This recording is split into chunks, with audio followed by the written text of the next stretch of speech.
In this video, we will start with polynomials and we will try to do some algebra with polynomials, or in other words you can say we will try to understand some operations on polynomials like addition and subtraction. So let's move on. In order to simplify our calculations, we will only focus on polynomials in one variable, whereas all the operations that we are discussing can be done on polynomials with multiple variables. In order to pinpoint the thing, we will recollect how polynomials in one variable look like. So a polynomial of degree n in one variable can be represented in this form: an x raised to n, an minus 1 x raised to n minus 1 plus up to a1x plus a naught. So you can actually correlate this with, let us say this is a monomial with 0 degree, this is a monomial with 1 degree, and so on. If you go on this way, this is a monomial with nth degree. In order that this polynomial to qualify as a polynomial with nth degree, we need something, that we need one condition. That condition is actually, I need this to be a polynomial of the term of degree n to be non-zero. So that forces me to write an not equal to 0. There is a condition that is required for writing a polynomial of nth degree. Remember, here the argument is only one, that is the variable is only one, x. So I can also assign this as something called px. And now you can as well treat this px as a function of one variable, which is interesting. So if you assign this as a function of one variable, the next question is, how is this function, what is the domain and codomain and range of this function. So the function runs from R to R, so real line, it's a function from real line to real line, whereas the range typically depends on function. For example, if I take a function like, let us say p1x is one function which is a1x plus a naught, and if I take this function, then it's a linear function. We have already seen this function. This is an equation of a real line, equation of a line, and if a1 is not equal to 0, then this function actually represents a real line. If a1 is equal to 0, it also represents a real line, but it is some constant, so it's a horizontal real line. So now the range of this function for a1 not equal to 0 is entire real line, whereas if you look at some other function, let us say p2x, which is equal to a2x plus a1x plus a naught, and this is squared term, a2x square plus a1x plus a naught. Now this particular function represents a parabola, which we have seen in our topic on quadratic functions, and you know, depending on the sign of a2, the parabola can open upward or downward. If it opens upwards, the range is the minimum value and any point beyond that. If it opens downwards, the range is the maximum value and any point below it. So depending on the choice of the function, the ranges may differ. We will deal with polynomials as function when we will study the graphing of polynomials. Right now we are interested in algebraic properties of this polynomial, so we will focus ourselves on the algebra of the polynomials, that is addition, subtraction, multiplication, division.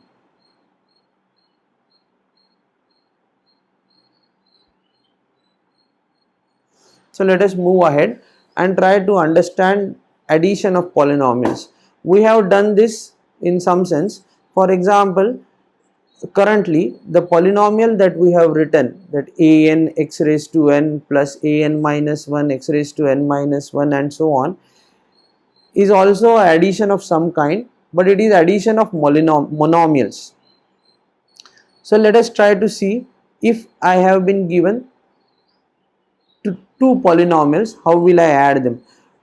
To help us in understanding and developing general theory for addition of polynomials, we will consider these three examples. Remember, the first example is actually one polynomial added with another monomial. Second one, both are two polynomials, but there are no clashing terms, like the exponents are different for both the polynomials. You can check. And the third one has few clashing terms. So we will demonstrate the addition of polynomials through these three things, and we will formalize this into a theory. So let us start with the first expression. Px is x square plus 4x plus 4. So we are starting with this particular expression.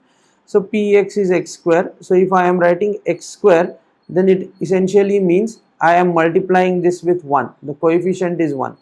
If I am starting with 4x, then I don't have to do anything, and this is 4. So in this case, in our standard form for a quadratic polynomial, what is the standard form for a quadratic polynomial? A2x square plus a1x plus a0. This is our standard form. Okay. So in this particular thing, you can identify a2 to be equal to 1, a1 to be equal to 4, and a0 to be equal to 4. Right. In a similar manner, I will look at this particular expression, which is qx. Now you notice the fact that qx is just a constant polynomial. Qx do not have any terms which are related to square or related to a linear term, and I want to add this polynomial to a given expression. So how will I add? Right. So let us bring in the terms related to square term and related to linear term. If I bring in those terms, the associated coefficients will be 0. Right? The associated coefficients will be 0. So I can write this term as 0x square plus 0x plus 10. Now because of this, let us write it in a generalized setting. b2x square plus b1x plus b0 is equal to, right? So now I am trying to add these two polynomials. So what is our recipe? We will consider the terms with like powers, that is like exponents. Okay. So let me try to add the things. Okay. So if I consider this particular expression that is given here, so I have 1x square, 1 minute. So let me bring in my mouse pointer here. So I have 1x square plus 0x square. So 1 plus 0, I will get again singleton x square. Then 4 plus 0, that will give me 4x. 4 plus 10 will give me 14. So essentially I can see that this expression should have a formulation which is of the form x square plus 4x plus 14. So if I now try to do it in a more general settings, then how will I compare with this general setting? Let us see it here. So I want to add these two. So just add. So in a similar manner, if I add these two, what I am getting is a2 plus b2 times x square plus a1 plus b1 times x plus a0 plus b0. Just remember this format. So what I am writing here is essentially, okay, another point that to note with this example is, the first one was a polynomial of degree 2. The second expression qx was a polynomial of degree 0. Now the resultant expression, that is px plus qx, what is the degree of this polynomial? It's a polynomial of degree 2. So it is the maximum of degree of the first polynomial and degree of the second polynomial. So we have roughly understood the settings, that we need maximum of 1 and 2. Let me write the findings in a different way. So if I have a polynomial of degree m, and let us say if I have a polynomial of degree m and degree n, these are the two polynomials, and if they satisfy a relation that m is less than n, then the resultant polynomial will have a degree n. If I have a polynomial where degree m is equal to n, okay, then the resultant polynomial will still have degree n. And if I have a case where m is greater than n, then the resultant, what will be the, so if we switch this qx to px and px to qx, this case will happen and the resultant polynomial will have degree m. So just remember this in mind. That means it is always maximum of m and n if the resultant polynomial is having polynomials, underlying polynomials with different degrees. So with this understanding, let us attack the second problem. So the second problem has px, which is a polynomial of degree 4. So I have written all other terms which were not there in the polynomial by multiplying with 0. In a similar manner, I have written the second polynomial qx, which is a polynomial of degree 3, but we want the maximum degree to survive, right? Or essentially in this expression, the maximum degree will survive. Therefore, I have this kind of expression. So the resultant polynomial, we know from our discussion, will be a polynomial of degree 4, and therefore I need to consider all the terms that correspond to each of the degrees. So what is a term corresponding to degree 4? In the first expression, that is px is 1, the coefficient is 1, and the term corresponding to degree 4 in the second polynomial, that is qx, is 0. So I will get 1 plus 0, which is 1 times x raised to 4. In a similar manner, you can see for x cube it is 1 times x cube. X square, there is no survivor, both are 0, so 0 times x square. 4 plus 0 times x, and 0 plus 1 times 1, so it's 1. So the resultant that you are interested in is x raised to 4 plus x cube plus 4x plus 1. Again I will reiterate, this time it will be, if you consider a generalized polynomial, it will be a4 x raised to 4 plus a3 x cube plus a2 x square plus a1 x plus a0. And in a similar manner, qx will be b4 x raised to 4 b3 x cube b2 x square b1 x plus b0. And if you sum over them, what we have written in yellow is essentially sum of a4 plus b4 is 1, sum of a3 plus b3 is 1, sum of a2 a1 plus b1 is 4, and sum of a0 plus b0 is 1. A2 and b2 will sum to 0 because it doesn't have any non-zero coefficient. So this is how we will handle the third. This is how we have handled the second problem. And the term containing the highest degree survived. Therefore, the degree of polynomial is 4. Okay. So let us go back to the third problem. Let us come ahead and solve the third problem. Px and qx. Again, similar setting. Highest degree is degree 3. So the term corresponding to degree 3 will survive. So the term polynomial with lower degree, I will bring it to degree 3. So essentially I will multiply with coefficient 0 for a degree 3 term. Again, by same logic, I will add the two terms, and therefore I will get the corresponding answer. So here there were cross terms, like the term corresponding to x square was crossing. For example, both polynomials had terms corresponding to x square. So you can see the difference here. We are just adding 2 plus 1, 1 plus 2.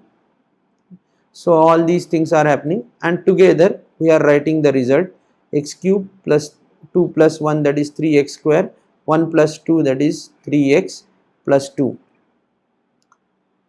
So from this we can derive, if you are clear with these three examples, then we can derive a general formula. Otherwise, pause and look at each of the terms. You will be able to understand the general formula in a bit better manner if you pause and review these additions. So let us come to the general formula. You must have paused and understood the additions. So if I have a polynomials of the form ak x raised to k, these are actually ak x raised to k are monomials for each k, and k is equal to 0 to n. So k runs from 0 to n, and if you assume that an is not equal to 0, then this is a polynomial of degree n. In a similar manner, you have taken a second polynomial qx, bj x raised to j is equal to 0 to m. Now it doesn't matter whether m is greater than n or m is less than n, this particular thing will give you the answer. Okay, what is the resultant? So if I want to add these two polynomial functions px and qx, then px plus qx will essentially show this kind of representation. So what we are actually saying is, choose which one is the maximum, m or n. Okay, whichever is the maximum, take that maximum. So it is maximum of m and n. Sum will run from k is equal to 0 to n. Let us say, for argument purposes, this is the highest degree, that is n is the highest degree. Then match the degree of the highest degree for other coefficients. For example, for j equal to m plus 1 to n, put all bj's to be equal to 0. If you do so, this is what we have done here. So in this case, the first degree was 2 and the second degree was 0. So in this case, we matched the degree and substituted all the coefficients here to be equal to 0. So do a similar thing over here in general, and then just add the coefficients ak plus bk x raised to k, and this should give you the final answer. So this is in fact an algorithm for adding the polynomials. So this is algorithm for adding the polynomials. What are the steps in the algorithm? First, identify degrees of both polynomials. Choose the polynomial with highest degree, that will be the degree of the resultant polynomial. Take the polynomial of least degree, that is step 2. Take the polynomial of least degree, add all the coefficients which are of the degree higher than the polynomial, and multiply them with coefficients 0.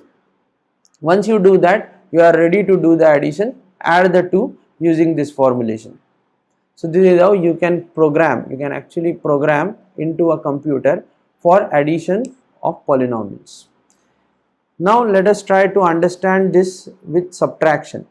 What is the difference between subtraction and addition? Both are essentially same, but in subtraction you are multiplying the second polynomial by minus 1. We have already seen how subtraction will happen. So here is a quick overview of these examples. So these are the polynomials, same polynomials. Now we are subtracting, and what we are doing by subtracting, I mean we have multiplied with minus 1. Just look at here, all these terms. The procedure is exactly the same. It's just that first you have to multiply by minus 1 and put the polynomial appropriately. So let us start with first example, but it will be a quick run because px is this, so there is no change, but I want to subtract qx from px, so this polynomial will be multiplied with minus 1. That is what is done here. Okay. So minus qx. So correspondingly all coefficients are negated. Just look at these terms. All coefficients are negated, and therefore because there were no cross terms, so you will not find any difference in the first two terms, but the significant difference is there in the third term, which is actually minus 6. In a similar manner, take the second question, and you are multiplying qx with minus 1. So minus x raised to 4 minus x cube minus x square minus x and minus 1, right? Again, because there were no cross terms, there were no additions, so this also will have a minimal effect, where the second term, these terms will be with a negative sign, right? So this minus 1 was there, so this will have a negative sign, so there is a minimal impact. The third example that we have taken will face a major impact. For example, px minus qx. Now you take this minus qx here. If you take that minus qx here, then px minus qx, the first term will be as it is, x cube, because it is coming from this point. Here there was a clash of x squares. So 2, when we added, it was 2 plus 1, so everything became 3. Here it is 2 minus 1 times x square. In a similar manner, 1 minus 2 times x, and then the final term was minus 2. So essentially you got the expression in this form, which is x cube minus x square minus x minus 2. But the key principles remained the same, except for multiplying with minus 1. Multiplying with minus 1, because that was a polynomial of degree 0, will not change the degree of the polynomial. So once it is not changing the degree of the polynomial, all the rules which were possible for addition remain intact. For example, you have to choose the degree which is maximum of the polynomial. There is no change in the degree, except for the multiplication of a minus sign. So that multiplication of minus sign is absorbed here. So now in the new rule, it will be px into q, px minus qx will be k is equal to 0 to maximum of m and n. There is a remained intact, and earlier when we were adding, it was ak plus bk. Now it is ak minus bk.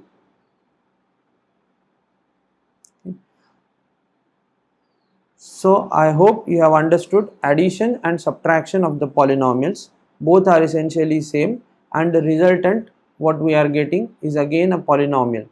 In the next video, we will take a closer look at multiplication of polynomials. Thank you.